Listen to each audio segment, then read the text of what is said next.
राजा का बेटा राजा नाही बनेगा अशी काहीतरी होती. आज तुम्ही त्याला आमदाराची म्हणल्यामुळे राजा तुम्हाला समजेल.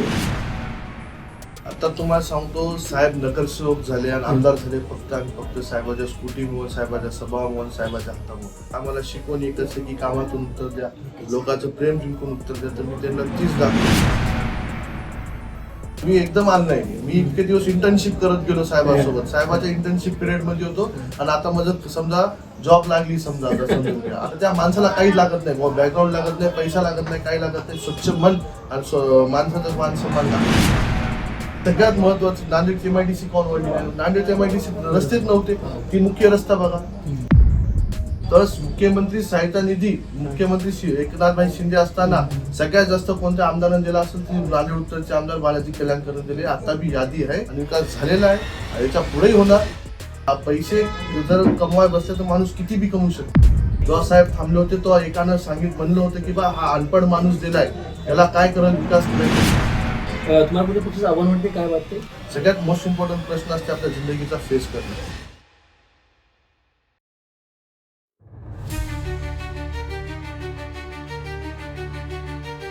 नमस्कार, मी गणेश शिंदे. आपल्या सर्वांचं युवा राज्य न्यूज मध्ये मनपूर्वक स्वागत. आज आपण आहोत सुहास बालाजीराव कल्याणकर, म्हणजेच प्रभाग क्रमांक 1 चे अधिकृत उमेदवार आहेत आणि नांदेड महानगरपालिकेच्या निवडणुकीच्या अनुषंगाने आपण त्याचे संवाद साधणार आहोत. भाऊ नमस्कार. नमस्कार भाऊ, एकंदरीत प्रचाराची टप्पा चालू आहे, चांगल्या प्रकारचा बऱ्याच सर्वच पक्षाचा प्रचार चालू आहे. आपण देखील उमेदवार आहात आणि तरी देखील बऱ्याच प्रत्येक वार्डाकडे आपण देखील लक्ष देखील आहे. एकंदरीत आपल्याला लोकांचा प्रतिसाद कसा मिळतो या संदर्भात काय सांगाल? आता मी जर प्रचाराला फिरतोय, लोकांचा प्रतिसाद मी माझ्या तोंडातून सांगेल तर तुम्हाला परत करून दाखवून त्यांची स्तुती करायची. तर माझं मत असं राहील सर्वांना, तुम्हाला नाही तर सर्व पत्रकारांना, किंवा तुम्ही सामान्य जनतेत जा आणि सामान्य जनतेचा प्रतिसाद घ्या, त्यांचे बाईट्स घ्या, त्यांना जाऊन विचारा की बा तुम्हाला काय वाटते. आता मी एक उमेदवार आहे तर मला वाटेल की जनता मला सपोर्ट करायची. आणि जनतेचं कसं आहे, एक पदावरच्या माणसाचा मुद्दा असल्यामुळे जनता मला नाही म्हणणार नाही, बरोबर. तर त्याच्यामुळे जनता मला प्रतिसाद देणारच. तर माझं मत एक, मी तर यस म्हणणारच. तुम्ही सामान्य जनतेकडे जा, सामान्य जनतेचे माझ्या माघाऱ्या मत विचारा आणि जी मत ती माझ्या माघाऱ्या देतील तुम्हाला, तर ती खरं मत राहील असं माझं मत आहे आणि ती खरा प्रतिसाद राहील. नक्कीच. एकंदरीत पाहायला गेलं तर तुम्हाला वडिलांचा वारसा तर लाभला आहे. एकंदरीत वडिलांचे वर्षभर पाहायला गेलं तर आपण राजेश ज्या ठिकाणी आपण मुलाखत घेतो त्या आपण सुरुवात होती. त्यानंतर दोनदा नगरसेवक झाले आणि नंतर आमदार झाले. दुसरी टर्म आमदारकीची आहे आणि आपल्याला ह्या राजकारणामध्ये काय यावं असं वाटलं, आपल्याला नगरसेवक काय यावं असं वाटलं, या संदर्भात काय सांगा? आता मी खरं सांगायला गेलं तर मी स्वतः BTech सिव्हिल इंजिनियर आहे आणि मी खरं सांगू का तुम्हाला सत्य परिस्थिती, मी राजकारणात येणार नव्हतो. मी स्वतः एक मीन्स माइंडसेटनं मी राजकारणात अजूनही नाही. मात्र आता मी बॉडी लँग्वेज आणि माइंडसेट तयार केली किंवा राजकारणात यायचं. का तर कसं आहे, वडिलांचे कामं बघितले, वडिलांना केलेली मेहनत बघितली आणि त्या मेहनतीचं फळ वडिलांना भेटले आणि ती फळ लोकांना पण भेटावं. जसं वडिलांना लोकांची सेवा केली, मदत केली, कामं केली, तर त्या गोष्टीला कुठं ना कुठं पुरी नेणारा एक त्यांचा स्वतःचं विचारधारी माणूस पाहिजे, विचार पाहिजे त्यांचा. तर मी माझ्या वडिलांना गेल्या 16 वर्ष झालं बघतोय, त्यांची मेहनत बघतोय, दिवस रात्र लोकांना झटणारी त्यांची कष्ट बघतोय. म्हणजे जवळजवळ आज किती 2 टर्म नगरसेवक, 2 टर्म आमदार, दुसऱ्या टर्मचं आमदारकीचं 1च वर्ष झालं. आता ती साहेब दुसऱ्या टर्म आमदार झाले आणि या 1 वर्षात मला असं वाटत नाही की साहेबांनी थोडा ब्रेक घेतलाय. 24 तास अजूनही ती लोकांच्या सेवेत. मला असं कळते की बा साहेब कुठं अजून एक ब्रेक पण घेतला नाही किंवा कुठं वॅकेशनला गेलाय. म्हणजे त्याचा जी सतत लोकांमध्ये राहण्याचा स्वभाव आहे, लोकांमध्ये राहण्याची जी आवड आहे, ती बघता बघता बघता ती माझ्या पण अंगी लागली आणि मला पण कुठं ना कुठं असं वाटलं की बा आपण ती विचार, जी साहेबाची मेहनत आहे, विचार आहे, ती लोकांपर्यंत पोहोचली पाहिजे. लोक ती आणि जी गोष्ट आहे, लोक त्यांना पण एक हेल्पिंग हँड म्हणून, म्हणजे मदतीचा हात म्हणून लोकांपर्यंत गेलं पाहिजे, लोकांची समस्या घोटली पाहिजे. आणि कसं आहे, विकास साहेबांनी केला आणि या विकासाला अजून गती देणारा मी स्वतःला स्वतःला याच्यात घातलेलं आहे की बा या विकासाला अजून गती देणारा, एक चांगली चालना देणारा. साहेबांचं कसं वरी सगळ्या मंत्र्याकडे म्हणा, मुख्यमंत्री म्हणा, दोन्ही उपमुख्यमंत्री, त्यांच्याकडे चांगलं कनेक्शन आहे, चांगले रिलेशन्स आहेत. आणि साहेबांचा स्वभाव असा आहे की बा एकदा कोणी जरी बघितलं की ती साहेबाला घरचंच समजते, बोलणं, वागणं, साधेपणा असं आहे. तर त्यासाठी मग वाटलं की बा आपल्या मतदारसंघाला अजून काही करता येईल. आता मी बघतोय बाहेर पण बघतोय आता युथ अट्रॅक्ट व्हायचे पूर्ण पॉलिटिक्समध्ये युथ अट्रॅक्ट व्हायला आणि युथची गरज आहे आता काळाला. आणि युथ पण कसा पाहिजे, त्याला एक विजन पाहिजे की येऊन काय करणार, बरोबर. तर तीच विजन घेऊन मी स्वतः आता राजकारणात उतरलेला आहे. आणि त्याच जी वडिलाचं विजन आहे त्याच विजनच्या खाली अजून एक विजन ऍड करून या पूर्ण नांदेड उत्तर मतदारसंघात येणाऱ्या 5 वर्षात म्हणजे एक वेळ झाले येणार 4 वर्षात काय पॅलेट केल्याशिवाय आम्ही दोघं बी थांबणार नाही. आम्ही तुम्ही स्वतः म्हणणार की 5 वर्षानंतर की बा काय नव्हता मतदारसंघ, आता बी काय पहिले लोक मत गेले 5 वर्षा पहिले काय होता काय झाला त्यानंतर काय झालं आणि त्याचं काय झालं तुम्ही स्वतः बघणार. आणि आमचं जी ध्येय आहे फक्त वार्डापुरतं नाही तर पूर्ण मतदारसंघाला आम्हाला ही घ्यायची, ही करायची, डेव्हलप करायची. एकंदर पाहायला गेलं तर या अनेक निवडणुकीत तुम्ही कधी दिसला ना, आपण इंजिनियर देखील आहात, परंतु एवढ्या लवकर येऊन देखील एवढं सक्षम चांगलं बोलणं असेल, लोकांची कनेक्टिव्हिटी असेल, ह्या सगळ्या गोष्टी कशा जमल्या. कारण की आपण जर पाहायला गेलं की साहेबांनी जवळपास 2-3 वेळेस नगरसेवक निवडणूक प्रत्येक वेळेस जिंकत आल्या. मागल्या टर्ममध्ये 3 काँग्रेसचे आले आणि 1 शिवसेनेचे आले, असं बरेच वेळेस झाले. हे ह्या विजयाचं त्यांचं रहस्य काय होतं, कारण की सातत्यानं आता तुम्हाला सांगतो साहेब नगरसेवक झाले आणि आमदार झाले फक्त आणि फक्त साहेबाच्या स्कूटीमुळे, साहेबाच्या स्वभावामुळे, साहेबाच्या हातामुळे. तुम्हाला सांगतो मला जेवढं कळते, मी अक्षरशः बघितले की साहेब रात्रभर रात दिवस लोकांची सेवा करतात. रात्री 1 2 वाजता जरी फोन आला तर फोन उचलतात. तुम्ही आत्ताही बघा आमदार झाले तरी आज साहेब 5 वाजता उठून स्कूटीवर फिरतात. काऊन फिरतात? त्यांना लोकांची जायची आवड आहे, लोकांची सेवा करायची आवड. कधी कधी तर साहेबांनी मला नेलेलं आहे, मी स्वतः बघितलंय साहेबांसोबत. आता कसं तुम्ही म्हणल्या ना तुम्ही एकदम कशाला तुम्ही एकदम आल नाही, मी इतके दिवस इंटर्नशिप करत गेलो साहेबांसोबत. साहेबाच्या इंटर्नशिप पिरियड मध्ये होतो आणि आता माझं समजा जॉब लागली समजा, आता समजून घ्या आता मी इंटर्नशिप झाली म्हणजे परफेक्टली, आता जॉब लागली. तर आता ही जॉब लागली तर मला जॉब काम करायचं, समजा जॉब मधून नाही, ही सेवा करायची आहे. आणि लोकांचं जी लोकांची जी आशा असते आमच्याकडून की बा हा माणूस काम करू शकतो, जशी साहेबाकडे आशा असते तशी माझी इच्छा आहे की लोकांची अशा माझ्याकडे बघावं, तीच दृष्टीने माझ्याकडे बघावं, एक साहेबाचीच परिचय म्हणून माझ्याकडे बघावं की बा हा माणूस काम करू शकतो. आणि साहेब न हारायचं कारण तीच आहे, स्वभाव, माणुसकी, प्रेमळ स्वभाव, माणुसकी, काम करण्याचा अध्याय, साहेबाचं विजन, साहेबाचं जी शारीरिक ही म्हणता आपण बॉडी लँग्वेज म्हणतात ती सगळ्यात इम्पॉर्टंट आहे. लोकांसंग जर आपण जेव्हा बोलतो बसतो तर ती बॉडी लँग्वेज मोस्ट इम्पॉर्टंट असते. तर ती बॉडी लँग्वेज साहेब कसे झुकून राहतात सगळ्या पुढे, आदर आणि मान सन्मान. लोकांना आजच्या काळात सगळं आहे, असं आपण म्हणू शकत नाही कोण कमी आहे, मात्र मान सन्मान सगळ्यात भुकेले आहेत आजच्या जागेला. आणि मान सन्मान साहेबांना छोट्या लेकरापासून की मोठ्या माणसापर्यंत दिलेल्या आहे. त्यात जात पात धर्मपात पैसा बिसा असं काहीच बघितलं नाही, फक्त माणूस बघितले आणि त्याचा स्वभाव बघितला. दुश्मनाला तर साहेब बाजूला घेऊन बसतात, मी असं बघितलंय. तर मी सगळं बघितले, असं नाही की मी बघितलं नाही, मी फिरलेलं आहे, मी बघायलो गेल्या 6 महिन्यापासून फिरायलो आणि याच्या पहिले पण फिरलेलं आहे, सगळं बघितलेलं आहे. का तर त्याची शिकवण आहे मला रोज फिरलेलं, मला रोज रात्री 1 घंटा बसून सांगत गेले असं करायचं तसं करायचं. मी चुकलो तर अजूनही मला जात होतं. आता मी समजा बोलताना जरी कोणाचं समजा आता मी फिरतोय की नाही तर समजा कोणाखाली मी एखाद्या दिवस समजा आता कसा कंटाळ येते तर समजा एखाद्या दिवस कोणाला साहेबाचं मत पाया पडायचं कोणी भेटो, एखाद्या दिवस मी पाया पडल्या तर साहेब मला शिवा देतात, रटवतात, आम्ही पाया पड म्हणतात. तुला सांगितलं की लोकांचा आदर कर, मान सन्मान कर, तेव्हाच तू वरी जाशील. मी ही पण बघितलं जी मान सन्मान करत तर त्या माणसाला काही लागत नाही, बॅकग्राऊंड लागत नाही, पैसा लागत नाही, काही लागत नाही, स्वच्छ मन आणि माणसाचा मान सन्मान लागते. त्याच कारणामुळे साहेब 2 टर्म नगरसेवक 2 टर्म आमदार झाले तर निरकाय मंत्री होणार. आणि मी ही बी सांगतो मंत्री तर होणार नाही आणि पुढच्या 5 वर्षात परत आमदार होणार. आणि हाच जी पूर्ण जी साहेबाचा स्वभाव म्हणा, काम करण्याची स्तुती म्हणा, ही सगळं जी आहे त्याच्यामुळे आज साहेबाला पूर्ण नांदेडची जनता चाहती झाली. नांदेडच नाही पूर्ण महाराष्ट्रात नाव आहे. मी आज स्वतः मी बाहेरगावी जातो की नाही तर साहेबाला स्वतःहून लोक बोलतात. काऊन बोलतात मला सांगा, कोणत्या राजकारण्याला बोलतात का? भीतात लोक, घरी यायला भीतात, मला जोडून करते भीतात. आता आमचं ऑफिस बघा, लोक रोज हजारो लोक येऊन स्वतः येऊन जातात. कसं काय येतात?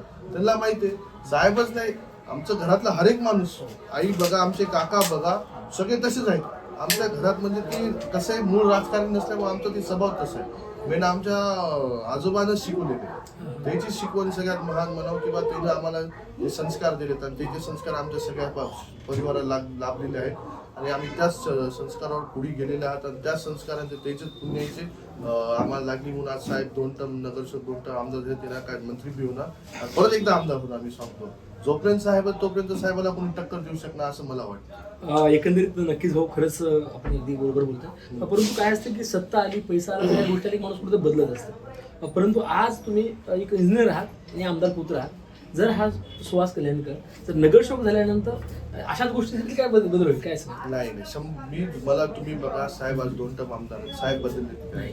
तुम्ही कोणाला विचार मी तर नाहीच म्हणणार. मी सामान्य लोकांना जाऊन विचार आजही स्कूटीवर फिरतात आणि पुढे बी फिरणार आणि ती सामान्य जनतेत राहणार. आणि तुम्हाला सांगतो तुम्ही साहेबाला इथून शिवाजीनगर पायी चल म्हणा तर साहेब पायी बी चालतात. एवढं म्हणजे मोह नाही त्याला कोणत्या गोष्टीचा. आणि मजा बी तीच आहे. मजा ते आमच्या पूर्ण परिवाराचंच ती मी म्हणतोय आम्हाला शिकवणच ती आहे. आणि आमच्या अंगातच समजा ती शिकवण असल्यामुळे ती साधेपणा राहणारच. आणि पद काय येते जाते. पदासाठी इथं कोण काम करणार आहे मला सांगा. पद आज हे नाही मात्र जनतेचं जी प्रेम आहे जी माणुसकी आहे जी आपण कमवावं लागते त्याला जन्म जाते. आता पद कमवाय काय आज इलेक्शन थांबणं असं तर निवडून पण येते. आता जी प्रेम असते ती कमाय माणसाला जिंदगी जाते एवढं लक्षात. तर ती कधी बदलताच येणार नाही असं. नक्कीच एकंदरीत पाहायला गेलं तर प्रत्येक वेळेस जनतेनं त्यांना साधलेलं आहे. पराभव कधी मिळू दिला नाही. परंतु जर पाहायला गेलं तर अनेक राजकीय लोक मोठे लोक नेते वाटतात परंतु कुठेतरी इंडियन टार्गेट करतात विरोध करताना दिसतात. या सगळ्या परिस्थितीकडे आपण कसं पाहता? आता कसं ती वाढतं प्रेम वाढता प्रभाव लोकांचा जनतेचा किंवा वाढता कल शिवसेनेकडे म्हणा किंवा साहेबाकडे या कारणामुळे नेते त्यांना टार्गेट करत असतील. आता मी स्वतः त्यांना उत्तर देण्यात योग्य नाही. की फक्त आम्हाला शिकवण एकच आहे की कामातून उत्तर द्या लोकांचं प्रेम जिंकून उत्तर द्या. तर मी त्यांना तीच दाखवल की लोकांचं प्रेम जिंकून उत्तर देईन आणि साहेब हे तीच करतील. कारण त्यांच्यावर मी बोलून मी योग्य नाही असे. आणि आमचं मेन विजन आहे फक्त काम करणं आणि लोकांचं प्रेम जिंकणं. नक्कीच एकंदरीत पाहायला गेलं तर जे आपण नांदेड उत्तरमध्ये शिवसेना शोभावर चांगली लढत आहे. एकंदरीत साहेबांनी विकास देखील केला आहे असं देखील म्हणतात. विरोधक म्हणतात की साहेबांनी कागदावर विकास केला. या सगळ्या प्रश्नाकडे आपण कसं पाहतो? आता तुम्ही जाणते जनता जाणते मला सांगा. आजपर्यंत 3,500 कोटीचे काम आणले. मला सांगा विकास काऊन झालाय? आता तुम्ही माझ्या या दुकानपर्यंत आल्या कोणत्या रोडनं आल्या? मालेगाव रोड. कधी होता पहिले? कसा होता? डांबर रस्ता होता खड्डेवाला रस्ता होता. ते आज सीसी झालाय कुठपर्यंत? मालेगाव पर्यंत. ती कोणी केलाय मला सांगा. कागदावर थोडी ना केला विकास. दिसते विकास जमिनीवर विकास आहे. कृषी महाविद्यालय आणले आज त्याचं काम चालू आहे. 100 खाटाचा दवाखाना आणलाय तुम्ही बघा. ती कागदावर दिसते का तुम्हाला? दवाखाना उभारलेला दिसल. नर्सिंग कॉलेज आहे. तुम्ही जिल्हा परिषदची सीबीएसई पहिला आमदार असेल ज्याने जिल्हा परिषद सीबीएसई शाळा आणली. वाघीला नारळ फोडले त्याचं खड्डे खोदलेत. अहिल्याबाई होळकरचा पुतळा नव्हता इतके दिवस. मीन्स ज्या अहिल्याबाई होळकरनं आपले 12 ज्योतिर्लिंग वाचवले तुम्हाला माहिती आहे. 12 ज्योतिर्लिंग वाचवण्याचं काम कोणी केलं असेल तर अहिल्याबाई होळकरने केले. आणि हर एका ज्योतिर्लिंग पाशी अहिल्याबाई होळकरचा मान सन्मान आहे पुतळा आहे आणि त्यांचा लेख आहे. तर त्याचा पुतळा आपल्या नांदेड म्हणजे शर्मनायक बात होती आपल्या नांदेडला. कोण आणलाय? साहेबांना आणलाय. आयटीआयला बघा काम चालू आहे. आता श्रेय घेत राहतात. सीसी रस्ते झाले. मला सांगा आनंदनगरचा सीसी रस्ता गोकुळनगरचे सीसी रस्ते मुख्य रस्ता सगळ्यात कनेक्टिंग रोड रिंग रोड म्हणतात आपण छत्रपती चौकापासला रेल्वे हाऊस बसला. बाकी गली बोळायचे रस्ते बघा कसे झाले. आता थोडाफार विकास राहिला असेल मी म्हणत नाही 100% झाला. 100% विकास या जगात कोणीच करू शकत नाही. नांदेड एक वाढतं शहर आहे. वस्ती वाढती नगरं वाढतात. ती 100% विकास होत नाही. आता ती मेन विकास या 25 वर्षाचा राहिला ती साहेबांच्या माध्यमातून झालेला आहे. अजून होणार आहे. साहेबांना आता MIDC तुम्ही सगळ्यात महत्वाचं नांदेडची MIDC कोण वळली नाही. नांदेडच्या MIDC रस्तेच नव्हते. ती मुख्य रस्ता बघा. जिथं रोजगार लागतो MIDC ला निग्लेक्ट करता येणार तर तो रोजगार निर्मितीचा आहे. तिथं त्याच्यामुळे रोजगार लागला तर लोकांचं उत्पन्न वाढेल त्याच्यात तर शहर वाढेल ना. ती ते मुख्य रस्ता साहेबांच्या माध्यमातून झाले. त्याच्यातही काय रस्ते राहील ती टाकलेले आहेत ती होऊन जातील. अजून बाकी शहराचे सगळे रस्ते सीसी झाले. चैतन्यनगरचा रस्ता सीसी झालाय. शिवरोड झालाय. तुम्ही बघा ना विकास तुम्ही माझं म्हणणे तुम्ही सामान्य जनतेकडे जा. सामान्य जनता सांगेल विकास कागदावर झालाय की विकास खरंच विकासात झालाय. म्हणजे जिथं व्हायला पाहिजे तिथं झालंय. तर ही बोलणारे लोक बोलत राहतात. आपण आपलं काम हे विकास करणं लोकांचं मन जिंकणं. मी तुम्हाला पहिले सांगितलं आताही सांगतो. आणि विकास झालेला आहे आणि याच्या पुढेही होणार. आणि याच्यानंतर तुम्हाला सांगतो हित झालं तर आपण सामाजिक सांस्कृतिककडे पण लक्ष द्या. जिजाऊ सृष्टीकडे 5 कोटी रुपये देते साहेबांना. एवढी चांगली जिजाऊ सृष्टी झालेली. म्हणजे राजमाता जिजाऊची जयंती येत आहे आज येणाऱ्या 12 तारखेला आणि त्यांची जिजाऊ सृष्टी झाली. म्हणजे त्या मातेनं आज आपलं सर्वांना शिकवलं. हिंदुत्व जे आपलं राहिले ती फक्त त्या मातेमुळे राहिली. आपण खरं तर त्यांची किती मान सन्मान करावे. इतके दिवस का नव्हते. साहेबांना निधी दिला. हनुमानगड एवढं प्राचीन मंदिर होतं. मला सांगा त्या मंदिराचा किती प्रभाव आहे आजच्या डेटला. ती मंदिर म्हणजे तुम्ही तिथं जा, तिथे एक अनुभूत शक्ती आहे. आपण म्हणतो की नाही दिसत नाही शक्ती तशी, तर ती शक्ती आहे. काऊन त्या मंदिराला इतके दिवस कोणी डेव्हलप केलं नाही? बघा आता कसं होतं. 2 कोटी रुपये निधी टाकलाय, शेड टाकलाय 10,000 पब्लिकचा. म्हणजे सामान्य लोकांना जर लग्न करायचं असेल तर तिथं लग्न करू शकतात फ्री मध्ये. एवढं भारी शेड केले पेवर सहित. तर काऊन केलं नाही इतके दिवस? म्हणजे असे काही गोष्टी तुम्ही बघा ना, तुम्ही दाखवा, मीडियानं दाखवा. असं माझं मत आहे, मीडियानं दाखवा की बा ही कागदावरचा विकास आहे की हा सिमेंटचा विकास आहे. सिमेंटचे रस्ते झालेत की रस्त्यावरचा विकास केलेला आहे साहेबांनी. ही लोकांचं काम असते बोलणं, टीका टिप्पणी करणं, त्याचं लक्ष द्यायचं नाही. विकास दाखवा, लोक स्वतः म्हणतात. नक्कीच एकंदरीत सर आणि याच्यानंतर हीच नाही तर मुख्यमंत्री सहायता निधी मुख्यमंत्री एकनाथभाई शिंदे असताना सगळ्यात जास्त कोणत्या आमदारांना दिला असेल तर नांदेड उत्तरचे आमदार बालाजी कल्याणकर दिले. आता बी यादी आहे, तुम्हाला राईट टू इन्फॉर्मेशन असते. तुम्ही कलेक्टर ऑफिस म्हणून ती यादी काढू शकता. मी ह्याचा मी तुम्हाला सांगतो की बस अख्ख्या महाराष्ट्रात कोणाचं मुख्यमंत्री सहायता निधी दिला असेल तर माननीय आमदार बालाजी कल्याणकर दिले. याच्यानंतर घरकुल बी कोणा दिले असतील तर माननीय आमदार बालाजी कल्याणकर दिले. याच्यानंतर वैयक्तिक आणि सुख दुःख बी कोणात गेला असेल तर आमदार साहेबच गेले. तुम्हाला सांगतो आमचा वार्ड हा एकदम वाढता वार्ड आहे. तर या वार्डात महापालिकेत कोणी लोकप्रतिनिधी नसताना जो कोणा मदत केली असतील तर आमदार साहेब तर आमचे काका एकनाथ कल्याणकर रातोरात गुंटेवारीच्या फायली काढून दिल्यात, बांधकाम परमिशन काढून देत. मला सांग कोण जाते? आम्ही तर पैसे घेतले असतात, लाखो करोडो कमवले असतात गुंटवारीमध्ये, नाही कमवली. कसं काय? तर आम्हाला लोक जनतेचं प्रेम पाहिजे. ती पैसे जर कमवाय बसले तर माणूस किती बी कमवू शकते. पैसे कमवणं म्हणजे मोठी गोष्ट नाही, त्याला फक्त दिमाग लागते आणि ती सगळ्याकडे असते. असं नसते कोणाकडे असते, तर ती नसते. प्रेम कमवणं हा सगळ्यात महत्वाचा गोष्ट आहे. मान सन्मान कमवणं सगळ्यात महत्वाचं आहे. आणि ही विकास केलेला आहे. फक्त ही रोस्टे रोड, नाली, ड्रेनेज सहित हर एका क्षेत्रात साहेबांनी विकास केलाय. आणि म्हणणाऱ्यानं जेव्हा साहेब थांबले होते तेव्हा एकानं म्हणलं होतं की बा हा अनपड माणूस दिलाय, त्याला काय करून विकास करायचं, मात्र त्याला सांगा किंवा त्यांना ऐकत असेल की बा किती विकास केलाय तुम्ही, इतके वर्ष केलाय, मात्र त्यानं 2 ते 3 गेल्या 5 वर्षात एवढा विकास केलाय. तर तुम्ही दाखवा. माणूस शिकलेला असो अनपड असो महत्वाचं नसते. माणसाची बुद्धी कितपर्यंत चालते, माणसाचे विजन काय असते ती महत्वाचं असते, असं माझं म्हणणं आहे. नक्कीच एकंदरीत पाहायला गेलं तर सर या सगळ्या गोष्टीला थोडा तुमचा प्रभाग क्रमांक 1च कारणीभूत आहे. कारण की त्यांनी त्यावेळेस 2 वर्ष नगरसेवक केलं म्हणून आमदारकी संधी मिळाली. आता तू इंजिनियर सुहास कल्याणकर, तुम्हाला जर संधी दिली तर तुम्हाला काय करायचं? तुमच्याकडे डेव्हलपमेंटचे काय प्लॅन आहेत? कारण एकंदरीत पाहायला गेलं तर रोजगारी आहे, बेरोजगारी मी आहे. सांगतोय ना, आता येणाऱ्या काळात आपल्याला साहेबानं रस्ता जी मूळ सुविधा असतील ती तर साहेब स्वतःच करतील. आम्हाला तिकडे लक्ष तर आम्ही स्वतः केंद्रित करू आणि साहेब बी करतील. आता याच्यानंतर सगळ्यात मेन मी तुम्हाला सांगतोय, या आमच्या मतदारसंघात मी वार्डापुरतं नाही तुम्हाला सांगतोय, मी मतदारसंघापुरतं बोलतोय की बेरोजगारी वाढलेली आहे. आणि या बेरोजगारीमुळे गुन्हेगारी वाढलेली आहे. आज तुम्ही बघताय नांदेड शहर गुन्हेगारीला टॉपला गेलेलं आहे. का गेले? तर रोजगार नाही. बरोबर, रोजगार नाही. रोजगार असतं, लोकांच्या हाताला काम असेल, लोक चुकीच्या जागी खाऊन जातील. तर येणाऱ्या काळात माननीय मुख्यमंत्री देवेंद्र फडणवीस, उपमुख्यमंत्री एकनाथ शिंदे, उपमुख्यमंत्री अजित पवार आणि उद्योग मंत्री उदय सामंत यांच्या चौघाच्या मार्गदर्शनाखाली साहेबा स्वतः मी तिथं बैठकीत होतो. मी स्वतः होतो तिथं. त्याच आम्ही की टाटा सोबत टायअप करून एक इन्क्युबेशन सेंटर आणणार, हा स्किल डेव्हलपमेंट सेंटर. म्हणजे तिथं जी आपली मुलं असतील तिथं आपण इन्क्युबेट करणार आणि जी गव्हर्नमेंट स्कीम्स असतात या सगळं तिथं मुलांना प्रशिक्षण करणार, स्किल डेव्हलपमेंटचं शिकवणार. जी बेरोजगार मुलं असतील त्याला आपण तिथं ही करणार. त्याच्यानं जी मुलं होतं इकडे तिकडे फिरतात वेड्यासारखं, याच्या त्याच्या मागं जातात, तर ती तिथं जाणार. मला सांगा आज इन्क्युबेशन सेंटर काऊन नाही नांदेडमध्ये? कुठे नांदेडमध्ये? सगळ्या जिल्ह्यात आहे, नांदेडमध्ये काऊन नाही? तर इन्क्युबेशन सेंटर आणण्याचं काम साहेबांनी केलं. हेही कोणाच्या डोक्यातही आलं नसेल, हा फक्त साहेबांच्या डोक्यात आले. कसं काय? तर त्यांना माहिती की बा माझ्या मतदारसंघात बेरोजगारीचं प्रमाण वाढलंय, गुन्हेगारीचं प्रमाण वाढलंय म्हणून.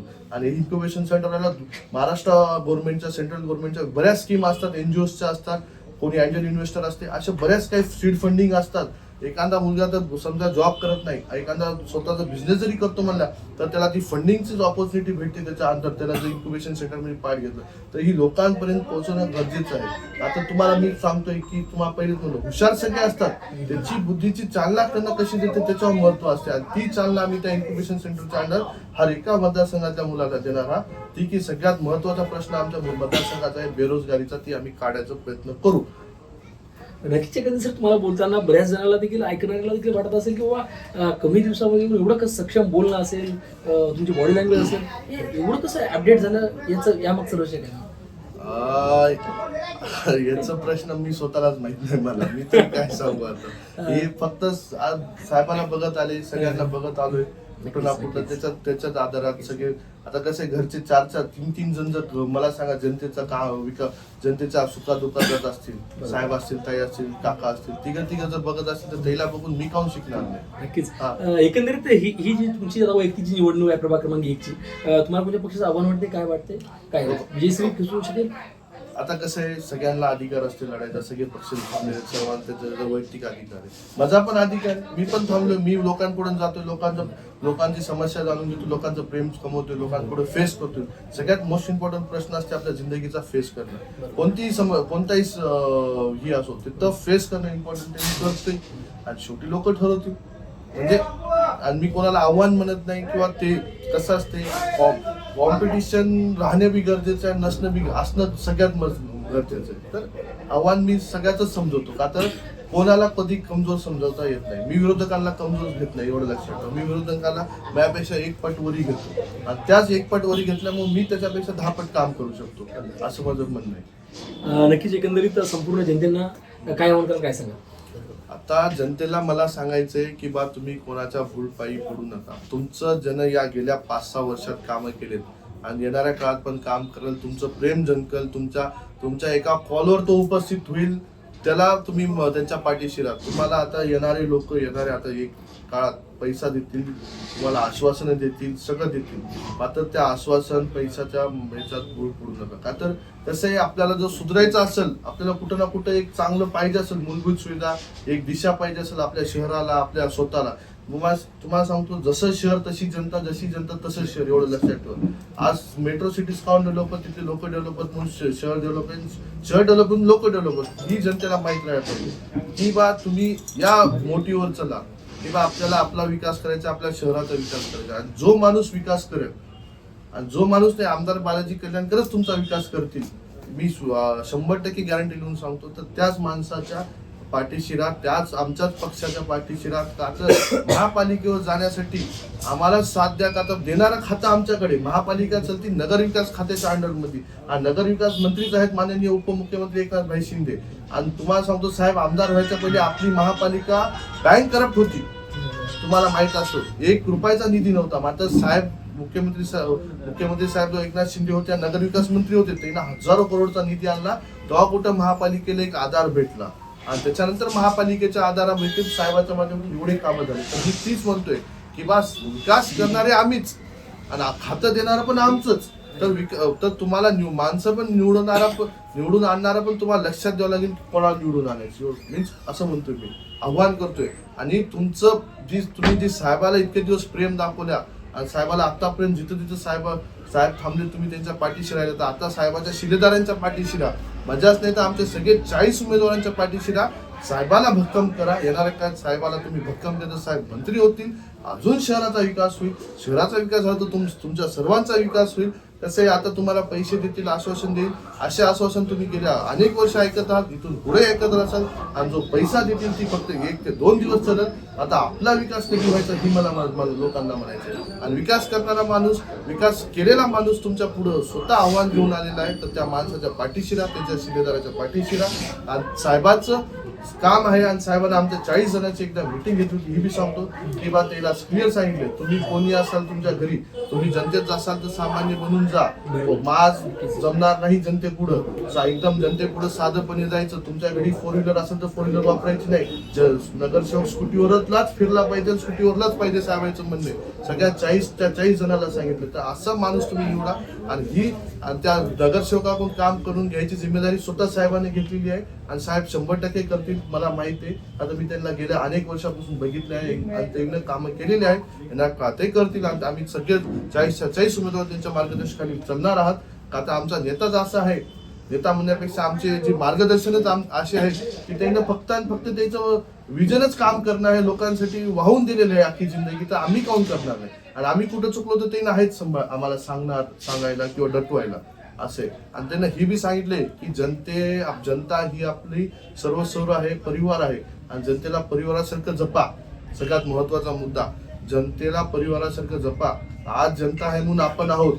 जनतेपुढं आपण झुकलो पाहिजे, त्यांचा आदर सन्मान केला पाहिजे, कामं करायचेच. एखादं जरी काम झालं नाही तर त्यांच्या पुढं माफी मागा जाऊन काम झालं नाही तर समजा, तरच जनता आपल्याला प्रेम करेन, आपल्या पाठीशी राहील. असे काही शिकून आहेत आणि या शिकवणीखाली आम्ही येणाऱ्या महापालिकेत जाणार आहोत, विकास करणार आहोत. शहराचा विकास 100% होईल.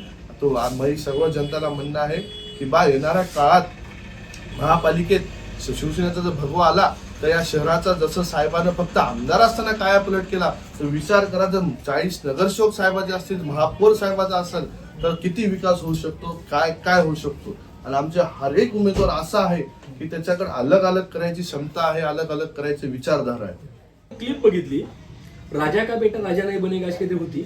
आज तुम्ही आता आमदाराची म्हणल्यामुळे राजा तुम्हाला समजेल आणि जे हकदार आहे वही बनेगा असं काहीतरी होतं. एकंदरीत तुम्हाला त्या गोष्टीची भीती वाटते का? आणि म्हणजे या निवडणुकीपुरतं काय वाटते, काय सांगायचं संदर्भात? आता हा जो प्रश्न आहे हा एक हास्यास्पद प्रश्न आहे. तुम्हाला सांगतोय का, सांगू का, या लोकतंत्रमध्ये राजा असती जनता. तुम्हाला सांगतोय जनतेच्या हातात कोल असतो आणि खरी राजा जनता असती आणि प्रजा आम्ही असता. तर आपण लोकतंत्रामध्ये राहतात, तुम्हाला माहिती आहे. आणि तो अधिकार सगळ्यांना आहे उभं राहायचा, जनतेपुढे जायचा. मी पण तीच करतोय. राजा का बेटा राजा, साहेब काय राजा होते का? आमचं पूर्ण खानदान काय राजकारणी नाही, काही नाही. आज साहेबानं काम केले, साहेबाच्या मनात आम्ही काम करतोय. आमचं पूर्ण घर आज पूर्ण जनतेच्या सेवेसाठी आम्ही ही केलेलं आहे. तर राजा का बेटा राजा पण म्हणणं हा एकदम मीन्स हास्यपद आहे. आणि कसं आहे, जन म्हणले त्यांना बी थांबावं माझी इच्छा आहे. खरं सांगायचं त्यांना पण जनतेपुढे जावं, जनतेच्या पुढे ही करावं. का तर आपण एक लोकतंत्र त्याला म्हणतात डेमोक्रेसी. जन म्हणले त्याला डेमोक्रेसीचा अर्थ मी सांगतोय. आज डेमोक्रेसीमध्ये सर्वांना, जो पंतप्रधानाचा जरी मुलगा असेल त्याला डेमोक्रेसीमध्ये राजा पुढे जावं लागते, म्हणजे जनतेपुढे जावं लागते फेस करायला. आणि मी जरी असेल तर मला जनतेपुढे जावं लागतं. आणि सामान्य नागरिक जरी असेल तर त्याला जनतेपुढे जाऊन ही करावं लागते. तर या शब्दाला काही अर्थ नाही. आपण जनतेपुढे जावं, जनतेचं प्रेम जिंकावं, जनतेपुढे आपले उत्तरं द्यावं जनतेच्या प्रश्नाचे. आणि जनता निवडल की बा कोण सक्षम आहे. जनतेला वाटत जर मी सक्षम आहे तर मला निवडून देईल, नाही तर मला घरी बसून. मी क्लिअर सांगतोय. जर लोकांना वाटेल की बा हा पर्टिक्युलर माणूस आपल्या ही लोकांचा सेवा करू शकतो, लोकांची समस्या निवडू शकतो, तर मला निवडून दिली, नाही तर मला घरी बसवून. मला सांगा, इथं काय आपण राजेशाही किंवा मोनोपली आहे काय? राजाचा बेटा उचलला राजा बनवायला नाही ना. तुम्हाला पण माहिती आहे, जनतेपुढे फेस करतोय. आज मला सांगा, मी स्वतः गेल्या 10 दिवस झालं लोकांपुढे दिवसभर जातोय, घरोघरी जाऊ प्रचार करतोय मी वैयक्तिक. तसं काय तर मला माहिती आहे, जनता राजा आहे, जनताकड कोल आहे. हा, तर म्हणून या प्रश्नाचं एकदम उत्तर शून्य आहे, हास्यपद प्रश्न आहे. आता जनता निवडल कोणाला निवडून द्यायचं, कोणाला घरी बसवायचं. तर आपण तीच करायचं, जनतेपुढे जायचं, जनतेपुढे आपले उत्तरं द्यायचे, त्याच्या प्रश्न विचारायचे, जनतेचं प्रेम जिंकायचं. जनता शेवटी निवडून 15 तारीख आली आणि 16 तारखेला निकाल सांगल कोण आहे काय नाही. बरं, जर तुम्हाला जनतेनं जर हकदारच बनवलं तर तुमच्याकडे विकासाचं विजन काय? आता जर तुम्हाला मी सांगतोय पहिले पूर्ण मतदारसंघाचं, आता मी तुम्हाला प्रभागाचं सांगतोय. तर आपल्या प्रभागात माननीय आमदार बालाजी कीर्तनकर साहेबांच्या माध्यमातून बरेच कामं झालेले आहेत. आणि आमदार साहेबांच्या पाठोपाठ तुम्हाला सांगतो, त्यांचे छोटे बंधू आमचे काका एकनाथ कीर्तनकर यांना पण भरपूर कामं केली जनतेच्या. त्यांच्या पाठोपाठ आपल्या शिवालय अर्बनच्या अध्यक्षा संध्या कल्याणकर यांना पण भरपूर कामं केली. आता त्याच्यानंतर मी स्वतः आलो जनतेच्या पुढे. तर येणार काळात आपल्या प्रभागात रस्ते, नाली, ड्रेनेज आणि पाईपलाईन, नळ पाईपलाईन ही कामं साहेबांच्या माध्यमातून झालेली आहेत. 100% नाही, मात्र 90% कामं झालेली आहेत. आणि थोड्या नवीन वस्तू आहेत तिथं काही राहिलेली आहेत कामं, तर ती येणाऱ्या काळात साहेब करूनच घेतील. साहेबालाच करायची गरज नाही, आमचे काकाच करून घेतात. का तर ती स्वतःच जातात, लोकांचा फोन आहे किती जातात आणि त्याच्यासोबत मी पण जाईल समजा. तर येणाऱ्या काळात आपल्या प्रभागामध्ये सगळ्यात महत्वाचा मुद्दा आहे आरोग्य केंद्राचा. साहेबांना 100 खाटाचा हे आलेलं आहे. मात्र माझं मत आहे की महापालिकेच्या अंडर एक आपल्या प्रभागात एक मोहल्ला क्लिनिक पाहिजे, जे दिल्ली मॉडेल आहे. दिल्लीमध्ये मोहल्ला क्लिनिक नावाचं एक ही आहे कन्सेप्ट आहे, तर ती कन्सेप्ट आपल्या प्रभागात पाहिजे. म्हणजे जी छोटे मोठे आजार असतात, सर्दी ताप खोकला, या आजाराला मोठ्या हॉस्पिटलला जायची गरज पडू नये. छोटे मोठे मोहल्ला क्लिनिक असले, एक दोन मोहल्ला क्लिनिक असले तर सर्वसाधारण लोकांना तिथं जाता येईल, चेकअप करता येईल. आता आज प्रायव्हेट हॉस्पिटलला जाणं सर्वसाधारण लोकांचं शक्य नाही. मला सांगा, डॉक्टर हात लावला की 500 गोळ्या दिली की 500 1000 रुपये सर्वसाधारण लोकांचे जातात, दिवसाचे 1000 रुपये ऍडमिट केली. मग तर मोहल्ला क्लिनिक नावाचा महापालिकेच्या अंडर मधला कन्सेप्ट पाहिजे. जी गव्हर्नमेंट हॉस्पिटल आहेत ती मोठ्या आजाराला, ऑपरेशन्सला, ओटीला, याला त्याला ठीक आहे. आता हे छोटे आजार आहेत तर यांना मोहल्ला क्लिनिक. दुसरा जो मेन मुद्दा आहे, बुधवार बाजार भरतो, किंवा आपण साधा, मी जरी गेल्या अनेक दिवसाला प्रचार करतो, मला समजा वॉशरूम आली, बाथरूम आली, तर कुठं करणार, बरोबर? तर आपल्या वॉर्डामध्येच नाही तर पूर्ण मतदारसंघात सांगतोय, प्रत्येक वॉर्डात एक ते दोन सोबत शौचालय पाहिजे. का तर लेडीज असतात, जेंट्स असतात, त्यांचा सगळ्यात मोठा प्रश्न आहे. माझा स्वतःचा मोठा प्रश्न आहे, मला जर चलता बाथरूम मध्ये मी काय करेन, मला सांगा. सामान्य माणसाला मजत नाही, मी बी सामान्यासारखा चाललो, मी सामान्यच आहे समजा. आता मीच मग काय करतो आपण, खुलं प्लॉट बघता किंवा असं काय बघता, तिथं घाण करतो. तर सुबह शौचालय पाहिजे. म्हणजे एक दोन नाही, म्हणजे जिथं जिथं वाटेल तिथं सुबह शौचालय पाहिजे. दुसरा सगळ्यात महत्त्वाचा म्हणजे स्वच्छता. तर स्वच्छतेचं कसं आहे, घंटागाडी येत नाही. मी लोकांच्या बरेच वर्ष झाले समस्या ऐकलो, प्रश्न ऐकलो, बरेच वर्ष झाले प्रतिनिधी नसल्यामुळे घंटागाडीचं टायमिंग नाही बरोबर. तर येणाऱ्या काळात साहेबाच्या माध्यमातून आपण ड्राय वेस्ट आणि वेट वेस्टचे डस्टबिन बॅग्स देणार प्रत्येक घराच्या बाहेर, जी की घंटागाडी आपण सुरळीत करूत. आता जर आली नाही तर तिथं कचरा टाकता येईल समजा, आणि घरी ठेवण्यापेक्षा किंवा खुला प्लॉटमध्ये टाकण्यापेक्षा. का तर कचरा टाकल्यामुळे काय होते, दोन गोष्टी होतात. कचरा जास्त एका जागी टाकला तर तिथून मिथेन गॅस लीक होते, तुम्हाला माहित असेल. आणि सगळ्यात हार्मफुल गॅस कोणता असेल तर मिथेन असतो, CH4 सगळ्यात हार्मफुल असतो. त्यांना कॅन्सर व्हायचे तर चान्सेस आहेत. जे लंग कॅन्सर होतो तो फक्त आणि फक्त मिथेन होतो, आणि जी बाकीचे आजार होतात, डेंग्यू, मलेरिया, हे. तर याच्या थ्रू आपण त्याचा पर्याय काढलेला आहे, डस्टबिन्सचा, वेट आणि ड्रायचा. तर समजा घंटागाडी रेग्युलर आणण्याचा आपण ती करा. तिसरा महत्वाचा दुसरा अजून एक महत्वाचा मुद्दा म्हणजे सुरक्षेचा. महिला सुरक्षा म्हणा किंवा साधारण लोकांची पण सुरक्षा. मी म्हणतो शहर वाढते तर गुन्हेगारी पण वाढते. कारण गुन्हेगारी वाढायचं कारण मी बेरोजगारी तर तुम्हाला मी पहिले सांगितलं आपण करणार. तर गुन्हेगारीला मात करण्यासाठी आपण पोलीस चौकी बघू, समजा एक छोट्या पोलीस चौकी, आणि त्याच्यासोबत साहेबांना CCTVचा प्रस्ताव टाकलेला आहे. तर CCTVचा प्रस्ताव पण येणाऱ्या काळात आपण 100% मार्गी लावतो. म्हणजे किंवा जी सुरक्षा आहे याचं बिन आपल्याला प्राधान्य घेणं. का तर आपण लोकांचं जनरक्षक हा, जनसेवक हा, बरोबर. जर तर आपल्याला या जनतेची सेवा करायची म्हणून ही पण एक मुद्दा महत्वाचा आहे. दुसरा मुद्दा, महापालिकेची अंगणवाडी पाहिजे. आता मी काल तुम्हाला सांगतो, पालीनगर एक एरिया आहे आमच्या, तिथं गेलतो. आता पालीनगर हा एरिया असा आहे, तिथं मागासवर्गीय एरिया आहे. पूर्ण मीन्स लोकांना वाटते की बा तो एरिया एकदम ही असेल, म्हणजे असं अनपढ असेल. मात्र मी काल जेव्हा गेलो तर तिथल्या लेडीजनं मला सगळ्यात पहिला प्रश्न काय मागितला, रस्ता, रोड, नाली, ड्रेनेज काहीच नाही पाहिजे आम्हाला, तुमचे पैसे नको, काहीच नको, आम्हाला एक CBSE शाळेची अंगणवाडी द्या. नक्की हे महत्वाचा प्रश्न. मला सांगा, तिथले लोक जर शिक्षणाकडे कल देत असेल तर मला सांगा अजून काय पाहिजे. तर येणार काय, आम्ही स्वतः महापालिकेवर आल्यावर साहेबाच्या माध्यमातून CBSE किंवा म्हणत नाही, मात्र एक महापालिके अंडर अंगणवाडी पाहिजे. का तर आजकालची जिल्हा परिषद शाळा त्याचं म्हणणे की बा बरोबर राहण्यात, आणि प्रायव्हेट शाळा तर ती टाकू शकत नाही. रोज करणारे मजदूर त्यानं स्वतः सांगितलं आम्हाला काहीच देऊ नका, तुम्ही आले की आमच्या पोरायचं शिक्षणाकडे बघा. त्याचं म्हणणं तीच आहे. मला सांगा, आज तर पोरं शिकले तर पुढे जातील ना, ती म्हणणार काय, बडेगा इंडिया तो बडेगा इंडिया. तसं आहे म्हणून तर गुन्हेगार होणार नाहीत ना. गुन्हेगारी कोण वाढेल, पोरं शिकणं चालेल, चांगल्या मार्गी लागणं चालेल. तर त्याचं म्हणणं तीच होतं. म्हणजे असे अजून काही प्रश्न, या प्रश्नावर आम्ही स्वतः बसून 4ही उमेदवार साहेबांच्या मार्गदर्शनाखाली, आणि हाच प्रश्न वार्डापुरते नाही, इतर वार्डाला पण हा प्रश्न लागू होतात, आता पूर्ण मतदारसंघाला लागू होतात. या प्रश्नावर आम्ही येणाऱ्या काळात जास्तीत जास्त गंभीर्यानं लक्ष वेधू, आणि येणाऱ्या काळात लोकांच्या प्रेम जिंकू, समस्या जाणू. ही तर प्रश्न ही झाले, आणि वैयक्तिक सुख असेल, दुःख असेल, त्याच्यात पण आम्ही लोकांच्या समस्यात जाऊ. 24 घंटे लोकांच्या काम करू. आणि मेन म्हणजे आम्ही जी 4ही नगरसेवक हा, हे आम्ही स्वतः सांगितले, स्कूटीवरचे नगरसेवक हा लोकांना मला सांगायचे. आम्ही 24 घंटे जसं साहेब स्कूटीवर फिरत गेले त्याचप्रमाणे ही साहेबाची जिम्मेदारी, माझी जिम्मेदारी, माझ्या संघच्या सगळे प्रतिनिधीला स्कूटीवर फिरून लोकांची कामं करणं. आता गली बोळीत कार जात नाही, कारचा नगरसेवक नाही पाहिजे, आपल्याला स्कूटीवरचा पाहिजे का तो गरीब होईल स्कूटी जाती आणि स्कूटीवरचाच नगरसेवक आम्ही आहात. आणि याला काय बी आम्ही तीच राबवणार, जसं साहेब स्कूटीमुळे जर आमदार झाले तर ती स्कूटीमुळे आम्ही नगरसेवक राहू. 100% मी वापरायलो आता. आता ही असे करायचे मीन्स मी वापरायलो.